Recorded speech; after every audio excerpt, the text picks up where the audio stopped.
Is this the year that Jerry Jeudy finally breaks out in Denver? All that more this episode of Locked On Dynasty Football Podcast.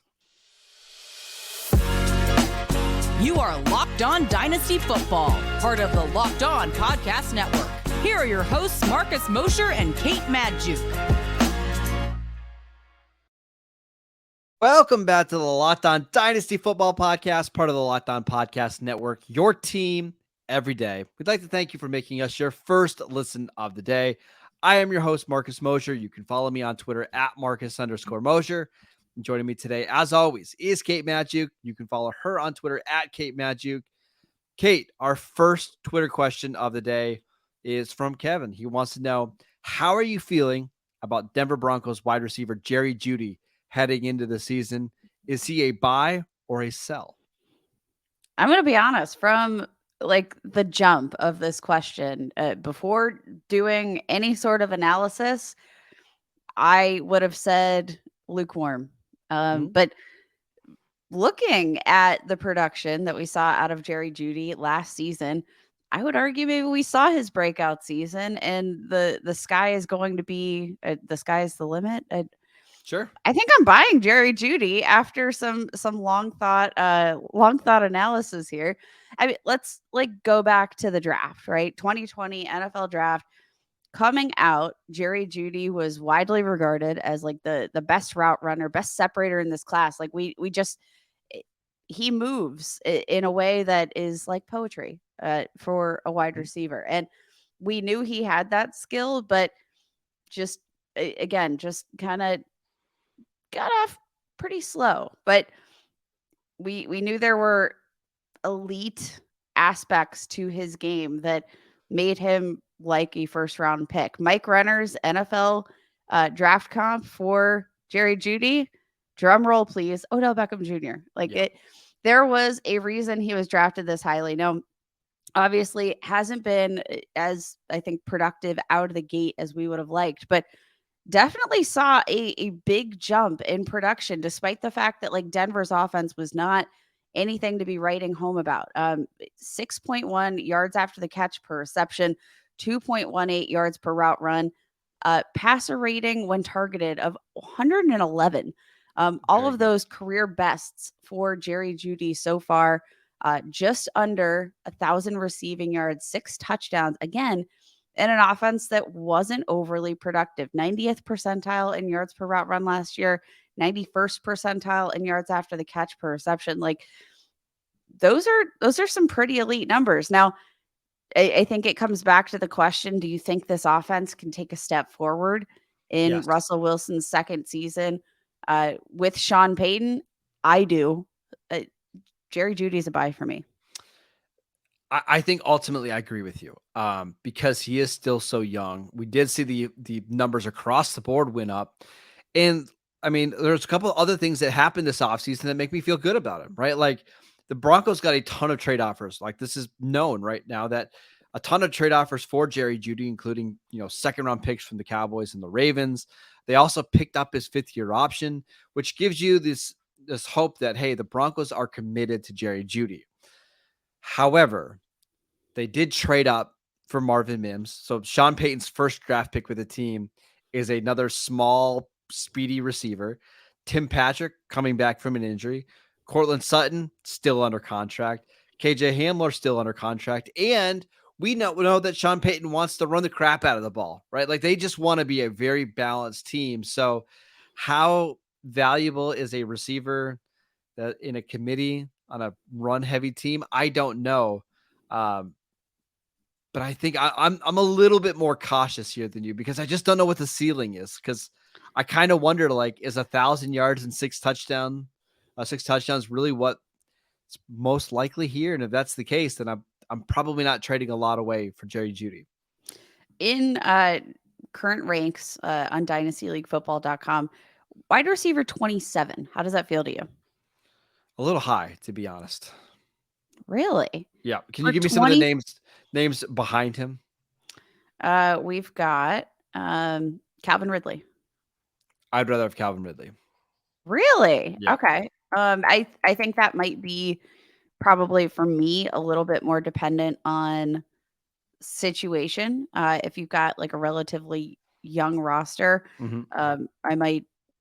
I'd be considering Jeudy here. How about Jahan Dotson? I'll take Jerry Jeudy. Okay. Brendan Ayuk. I'll take Brandon Ayuk. Wow. Okay. George Pickens. Hmm. I'll go George Pickens, but that's really close. And you know I'm not the biggest George Pickens guy.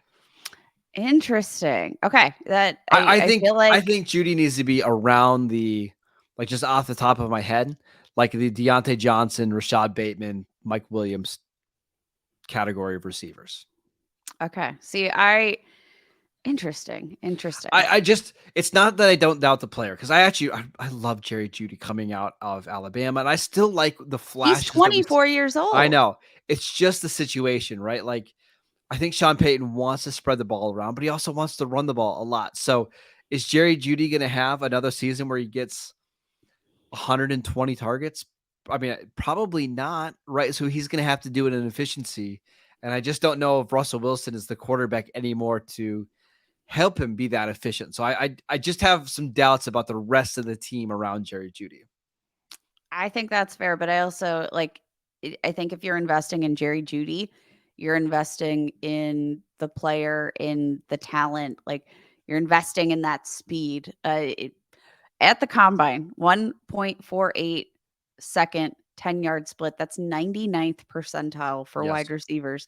A 4.45 40-yard dash. Like that that tells you everything you need to know about his ability to accelerate. And I think we saw, maybe hasn't translated to the NFL thus far. It hasn't been an ideal situation for Jerry Jeudy, but I do think, and I would argue that he's the most talented wide receiver on that team. Oh And yeah, without a that's doubt. coming from somebody who also very much loves Marvin Mims. Yeah, I agree. So I think he's an interesting buy low candidate. I think we're debating on the ceiling here. I just don't see the ceiling to be anything more than a mid-range wide receiver two. If you think he has a higher ceiling than that, by all means, go out and buy Jerry Judy because he's pretty cheap right now in your dynasty leagues. What's the trade market like for Jerry Jeudy? Do you I have any mean, recent?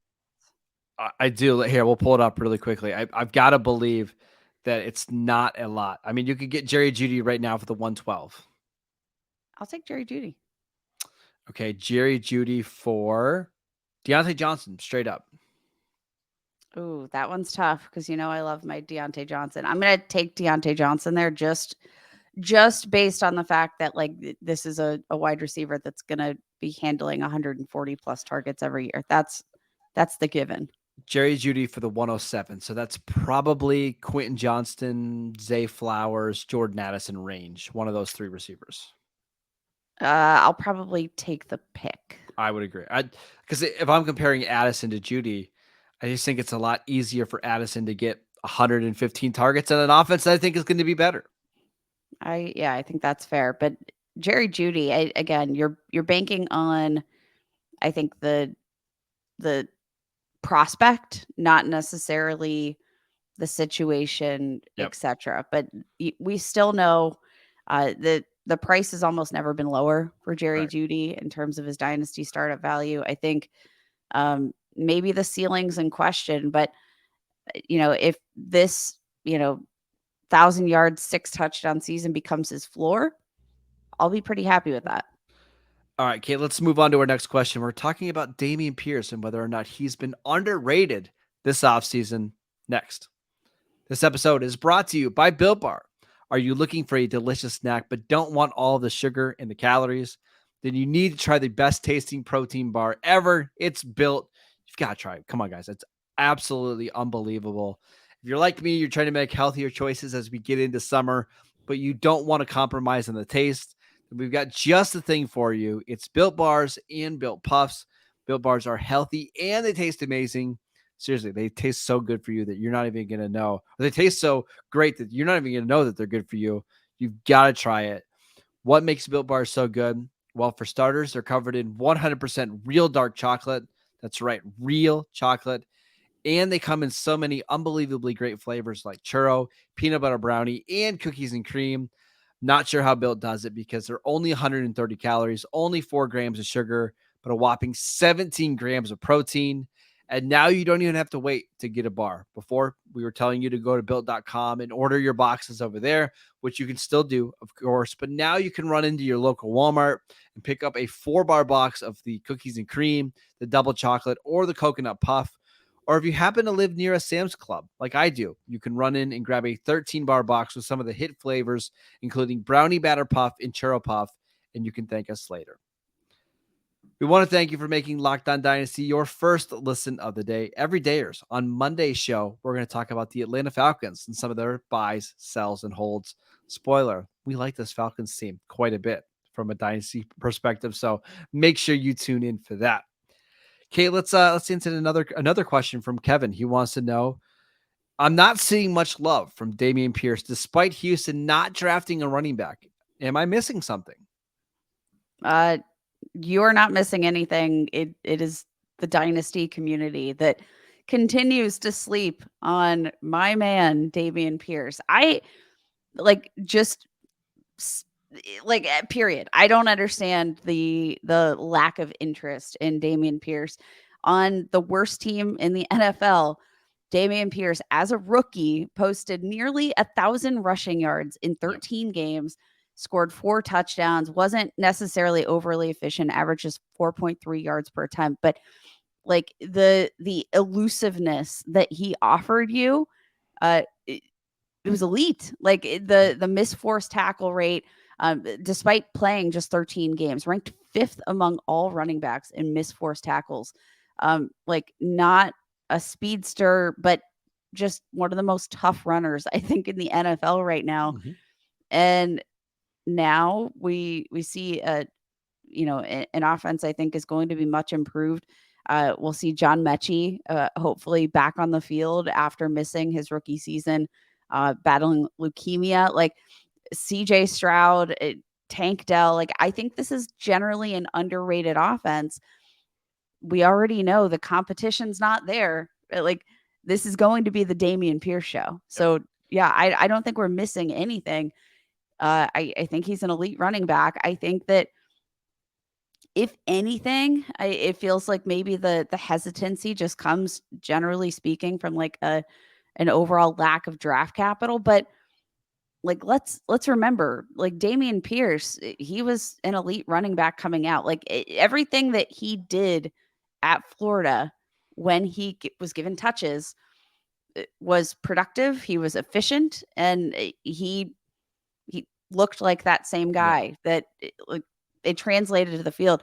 I don't know why he didn't get touches at Florida, but I have to imagine if he had more touches at Florida and he continued to produce the way he did when he received them, Dameon Pierce would have gone a lot higher in the actual NFL draft. So we should also mention they did bring in one running back in free agency this offseason. It's Devin Singletary, who I kind of think is just a guy, right? Like he's a good guy, but he's a guy. He's not somebody that we should be concerned about for fantasy. And I think one of the reasons why the dynasty managers aren't being more aggressive targeting Dameon Pierce is because there's this fear that, well, what could happen next year? Could they bring in somebody else? Could they draft somebody? Could they sign somebody? But frankly, Kate, if you just look at the running back position as a whole, what running back couldn't you say that about, right? Like Jonathan Taylor going into the last year of his contract. Is he back with the Colts? Tony Pollard on the franchise tag. Josh Jacobs on the franchise tag. Saquon Barkley on the franchise tag. You can do this with every single running back. We don't know their future, but what we do know is that there's not a lot stopping from Dameon Pierce to getting like 85% of the volume in this backfield, because he's clearing away the best player that they have in the running back room. I'm perfectly fine giving up quite a bit to get Dameon Pierce.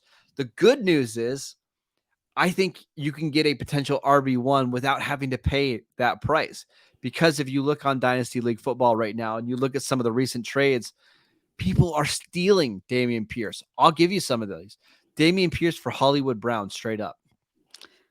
Yeah, I'll take Dameon Pierce all day. All day. Dameon Pierce for Jonathan Mingo, who's going in like the second round of your rookie drafts. I mean, come on, guys. That was easy. I mean, I'm just shocked at how easy some of these ones are. Dameon Pierce for Deontay Johnson, straight up. I will take Pierce. Yeah, I mean, Dameon Pierce for 201. Pierce. Now, this one's a little trickier for me, and it probably depends on your league, but Dameon Pierce for Jordan Addison. I'll take Dameon Pierce. Yeah, I would as well. Just because you are getting a starting running back that's not really in a committee. Yes, I know it's the Houston offense, but Kate, I think you and I both project this Houston offense to be, I don't want to say It's going to take good, a step forward. but it's going to be better than it was last year, right? You've got a good offensive line, which that's the other part that we should mention is this offensive line is pretty good. It's Laramie Tunsil at left tackle, one of the top 3 or 4 left tackles in the league. Titus Howard, a former first-round pick, at right tackle. They drafted Juice Scruggs, a center, in round 2. Kenyon Green, who played well down to the stretch, was a first-round pick last year.